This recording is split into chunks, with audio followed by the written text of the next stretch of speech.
Eran conocidos como los hermanos Fadul. Se llamaban John Bryan, de 17 años, Kevin José, de 13, y Jason, de 12 años. Miguel Rivas era su chofer y contaba con 30 años de edad. El 23 de febrero del 2006, en un falso retén, sujetos de la Policía Metropolitana y el AMPA Común los secuestraron.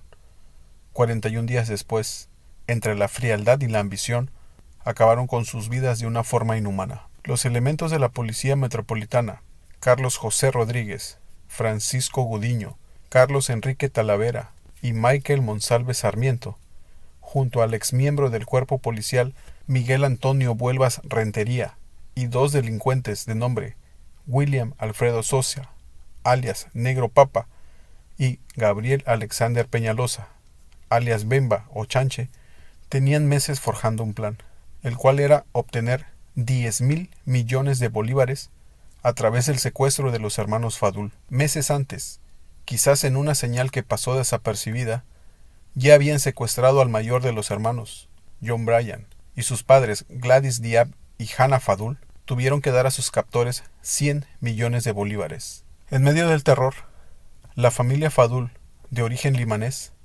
decidió refugiarse en Canadá. Casi 12 meses después, sin saber que la historia podía repetirse, decidieron regresar a tierra venezolana. Sus hijos no lograron adaptarse a su nueva vida. Aquella mañana, como era rutina, su chofer Miguel Rivas salió desde su hogar hacia Vista Alegre para buscar a los hermanos Fadul. Los dejaría en el colegio Nuestra Señora del Valle. En ese instante, Rivas no se percató que funcionarios de la Policía Metropolitana le seguían los pasos y con ellos la muerte.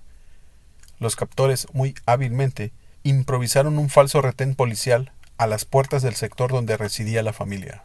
Con una señal de alto, hicieron detener el vehículo donde se transportaban los hermanos Fadul y Rivas. De allí en adelante, solo ellos y sus captores saben con exactitud qué pasó.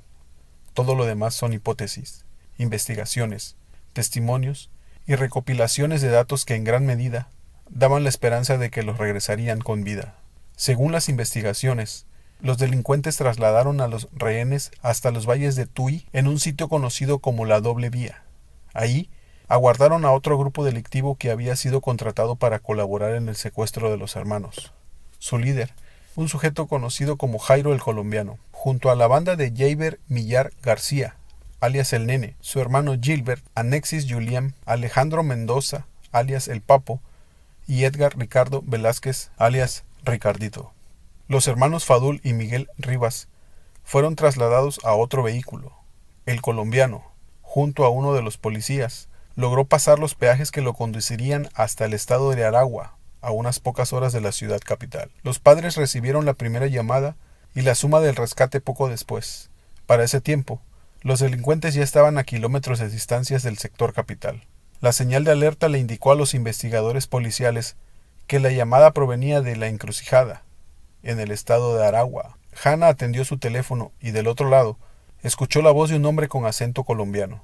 Le pidió 10.000 millones de bolívares por el rescate. Hannah le informó que era mucho dinero y que no contaba con esa cantidad, a lo que el hombre, muy molesto, le contestó: «Si lo tienes», al tiempo que decía estar al tanto de sus cuentas y bienes materiales. «Lo volveré a llamar y espero que me tenga respuesta», dijo antes de que el teléfono quedara nuevamente en silencio. El secuestro estaba confirmado. Luego de ser rastreada la llamada, fue enviada una comisión hasta el sitio de origen. Ahí fue hallado el vehículo que conducía Miguel Rivas el día del secuestro. Según fuentes de investigación, se trasladó el vehículo sin el debido proceso que conlleva una investigación de esta naturaleza. Sin duda alguna, luego de la manipulación del mismo, se perderían importantes pistas del crimen. La fiscal asignada para este caso fue Disleri Cordero, quien comprobaría que el comando de la Policía Metropolitana no había asignado ningún retén en Vista Alegre el día en que se registró el secuestro. Los hermanos Fadul fueron trasladados hasta el sector La Raiza de San Francisco de Yare, un lugar montañoso donde improvisaron un refugio para las víctimas y sus secuestradores. Las condiciones de aquel lugar no estaban aptas para mantener a ningún ser humano, mucho menos para Kevin José, quien sufría parálisis de su lado derecho. Él necesitaba medicamentos y atención especial. Julia Charté Tobar, alias La Chiqui, quien sería después un importante testigo, fue abordada la mañana siguiente del secuestro por dos sujetos, quienes, bajo amenazas, la trasladaron hasta el refugio para que alimentara a los hermanos Fadul. Tiempo después, contaría que ese día al llegar, vio cómo tenían a los secuestrados en el piso de tierra, esposados y con los ojos vendados. Recordó que John Brian Fadul, el mayor de los hermanos, en un acto de rechazo o rebeldía, no quería comer, y cuando ella intentaba alimentarlo, él lo escupía. Julia Charté, con la amenaza de que su hijo sería asesinado, debió cumplir con este requisito durante los próximos días. Ella, en más de una ocasión, sería la persona encargada de alimentar a los hermanos Fadul mientras estuvieran en cautiverio. Entre los 15 días siguientes, después de reiteradas llamadas que insistían con la suma del dinero, aun cuando Hannah aseguraba que no lo tenía, les fue entregado a la familia Fadul una fe de vida de sus hijos, en la cual el mayor de los hermanos, John Brian, le pedía a sus padres pagar la suma de dinero que exigían sus captores. Mamá, papá, ellos no van a aceptar lo que ustedes ofrecen, sino lo que exigen. Negocien rápido para que se acabe esta situación, decía el reflejo de un John Brian angustiado y golpeado por los días interminables de un cautiverio. Días después, Gianni Galaxy, conocido de los Fadul y quien en reiteradas oportunidades fue el puente de comunicación entre los secuestradores y los familiares, recibiría una llamada para que le informara a Hannah Fadul que el monto del rescate había bajado a 4.000 millones de bolívares, pero debían entregarlos en los próximos 7 días, de lo contrario, los hermanos Fadul asumirían las consecuencias. El 22 de marzo la madre de los niños, Gladys Diab de Fadul, hizo vibrar los corazones de todos los venezolanos. Sus sentimientos de angustia, dolor y una fe inquebrantable fueron plasmados en una carta que le dio la vuelta al mundo entero. Aquellas palabras despertaron controversias y en reiteradas oportunidades fueron consideradas frías. Sin embargo, quizá la única misión que tenían era de llegar hasta los oídos de los secuestradores con aires de compasión y esperanza de vida. Un fragmento de la carta decía: «Ustedes no se imaginan el daño tan grande que produce un secuestro en una familia, y por ende, en una sociedad tan hermosa como la de Venezuela. Bajo el nombre de Dios, y con el nombre de miles de madres en todo el mundo, les quiero decir, los perdono. No soy nadie en este mundo, todos somos extraños en la tierra de Dios.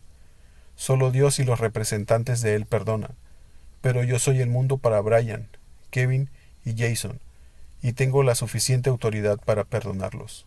Más adelante en la misma carta, Gladys Diab agregó: «Ya ustedes, señores secuestradores, conocen a mis hijos. Saben que no son malos y saben que nacieron para no ser negociados. Si Dios los escogió para finalizar con la misión de estas criaturas, no puedo hacer nada para evitarlo. No soy nadie delante de ustedes ni delante de Dios. Solo les suplico que lo hagan rápidamente y mientras ellos duermen. Les suplico que les den una foto de cualquier santo para que no se sientan solos. Lo único que puedo hacer de mi parte es rezarle a sus ángeles para que la subida al cielo sea rápida y hermosa». Así transcurrieron los días y el primer mes de cautiverio llegó. Paralelamente los rezos, peticiones y gritos de libertad hacían que temblaran los suelos de Venezuela. Miles de personas salieron a las calles a manifestar su descontento, para exigir la libertad de los 3 hermanos y de Miguel Rivas. Cientos de jóvenes de diversas universidades del país abandonaron sus aulas de clase y se postraron a las puertas de cada institución para unirse a los gritos de libertad. Venezuela estaba junto a los hermanos Fadul. Gladys Diab de Fadul, que según lo apuntan diversos escritos, era portadora de una fe espiritual sin límites. Se sumergió en su religión para buscar un refugio que le ayudara a encontrar la serenidad, para aceptar aquello que no podía cambiar. Y así lo reflejó en una carta que le escribió al padre Jorge Enrique Flautero el día 28 de marzo. «Padre, camino sobre un sendero tan oscuro que a veces tropiezo y quiero rendirme. Pero si me rindo y no me levanto, entonces fallo a la educación que le inculqué a mis hijos desde pequeños. Tenemos el derecho de caer y llorar, pero como cristianos, es una obligación levantarnos, secar nuestras lágrimas y seguir». Días después, Hannah Fadul recibió una llamada del colombiano identificado como Jaime Suárez o John Jairo, quien le informaba que la suma del rescate había sido reducida a 700 millones de bolívares. Luego de reunir una parte del dinero, que eran 500 millones de bolívares, el hermano de Gladys Diab de Fadul, José Diab, fue el encargado de entregar la suma del rescate para finalmente ponerle punto final a aquel oscuro capítulo. Sin embargo, la oscuridad apenas comenzaba. Llamamos a la División Antiextorsión y Secuestro, al señor Efrén Marín, indicándole que habíamos cerrado el monto por los 500 millones de bolívares para hacer la entrega, según el testimonio de José Diab. Al final de aquel día, por diversas razones, la entrega del dinero y el rescate de los hermanos Fadul fracasó. José Diab aquel día se trasladó hasta el sitio acordado, más allá de la Universidad Santa María, seguido por un comando camuflado de elementos policiales, jugada que no pasó desapercibida por los delincuentes, quienes se dieron cuenta del cerco policial y abandonaron la misión para hacer el cambio. Con el tiempo se supo que los funcionarios policiales cometieron infinitas fallas durante el desarrollo del acuerdo con los secuestradores. El primer fallo de ellos fue el de comunicarse continuamente con José Diab cerca del lugar de la entrega del dinero, cuando con un simple escáner y un aparato de radio, los secuestradores podrían fácilmente intervenir los celulares y escuchar las conversaciones. Otro desacierto fue el de hacer caso omiso al hecho de que José Diab llamaba al secuestrador a un celular Movistar, lo cual les daba la oportunidad de oro para colocar una guardia permanente en la central de esta operadora para ubicar la zona de donde actuaba el delincuente, errores que sin esperarlo marcaron el triste desenlace de los hermanos Fadul. A pesar de que sus padres y familiares estaban dispuestos a pagar el rescate, previos errores policiales y el espíritu intranquilo de los secuestradores fueron algunas de las razones que hicieron fracasar toda esperanza de vida. Fue Julia Charté Tobar quien le relató a las autoridades el día en que, después de la última comunicación del colombiano con la familia Fadul, en un arrebato de ira, diera la orden de acabar con la vida de los menores. Fuentes le confirman que la señora Diab recibió una llamada del secuestrador, quien le pidió, tras el fracaso del rescate, que ella se encargara de pagar el rescate o sus hijos morirían. Ella le respondió que su religión le impedía negociar a sus hijos porque estos no tenían precio, y entonces el secuestrador cortó abruptamente la conversación. Julia Charté, por su parte, cuenta que paralelamente, el 1 de abril, cumplió con su orden amenazante de alimentar a los hermanos Fadul.